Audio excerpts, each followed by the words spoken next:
நீங்களும் நீங்கிலா அழகிலா விளையாட்டுடையான் அவர் தலைவர் அன்னவர்க்கே சரணாங்களே.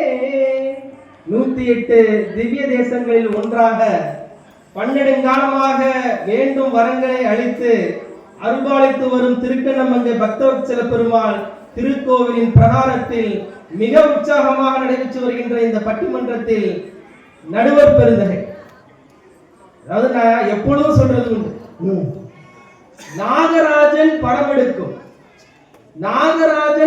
எடுக்கும் ஆனால் எங்கள் நடுவர் பெருந்தகை நாகை நாகராஜன் பட்டிமன்றம் என்ற பெயரில் நல்ல பாடம் எடுப்பார்.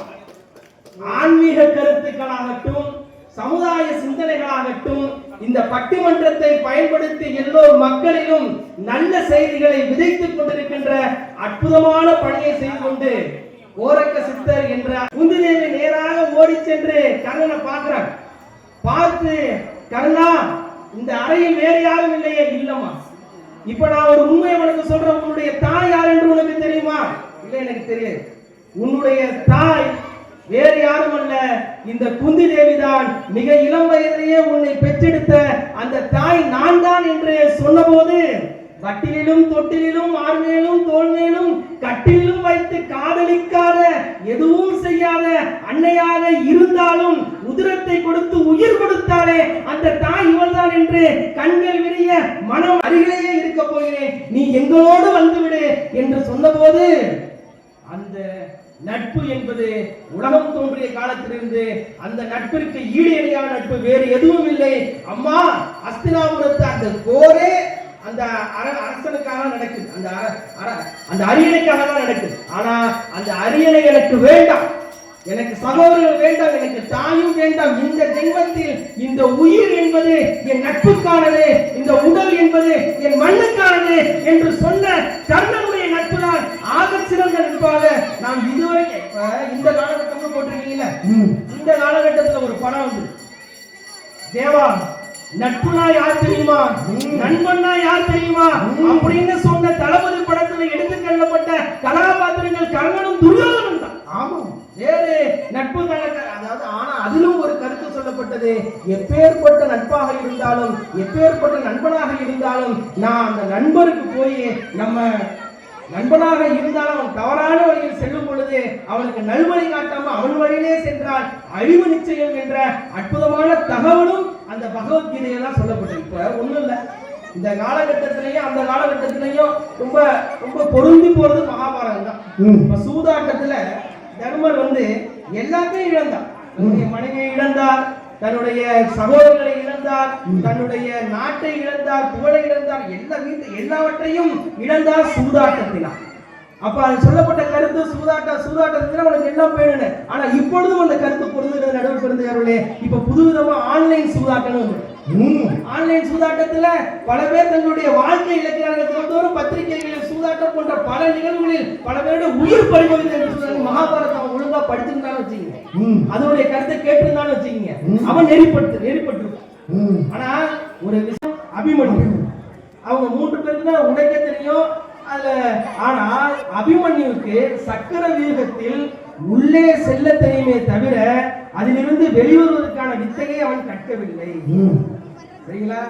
இப்பவும் இன்றைய காலகட்டத்திலும் சொல்லப்படுகின்ற ஒரு அற்புதமான செய்தி இதுதான் நடுவர் பெருந்தகர்களே. இப்பொழுதும் இந்த இன்டர்நெட், இந்த ஜெமினி ஏஐன்னு புதுசா படத்தை போட்டு மார்க்கிங் பண்ணி மாத்தி காட்டுறாங்களே, அது போன்ற செய்திகள் ஏஐ எல்லாமே சக்கர வியூகம். இதுல நமக்கு உள்ளதான் போக தெரியும், இதில் இருந்து வெளிவருவதற்கான வித்தையை நாம் கற்கவில்லை.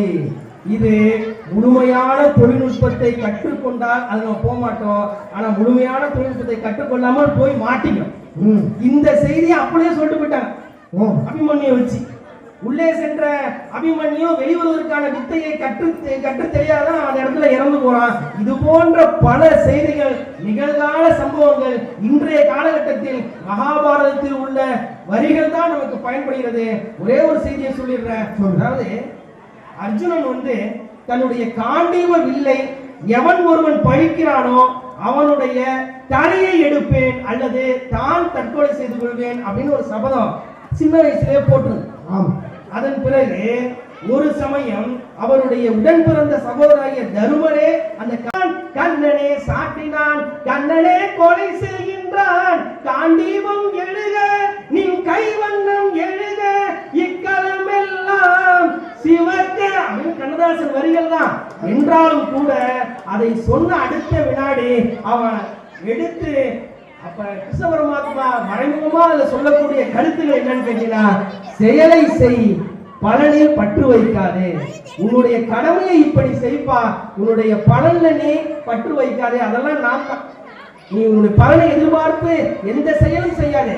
அது ஒரு அற்புதமான தத்துவம். இன்றைய காலகட்டம் வரை நம்ம ஒரு தொழிலை செஞ்சுக்கிட்டு இருக்கோங்க. நான் இப்போ ஒரு ஆசிரியரா இருக்கேன், நான் என் பணியில கடுமையா உழைக்கிறேன், ஆனா எனக்கான அங்கீகாரம் கிடைக்கல, அதை பத்தி கவலைப்படக்கூடாது. சரிங்களா?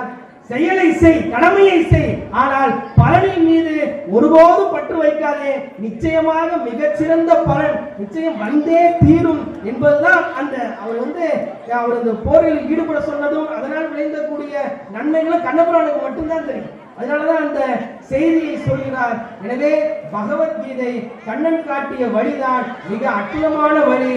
அதனுடைய இறுதி சாரம்சம், அதிகாரம் நிலையற்றது, தர்மம் நிலையானது, எங்கள் நடுவர் பெருந்தகை தர்மத்தை நிலைநாட்டுவார் என்று சொல்லி அற்புதமான வாய்ப்புக்கு நன்றி கூறி விடுகிறது.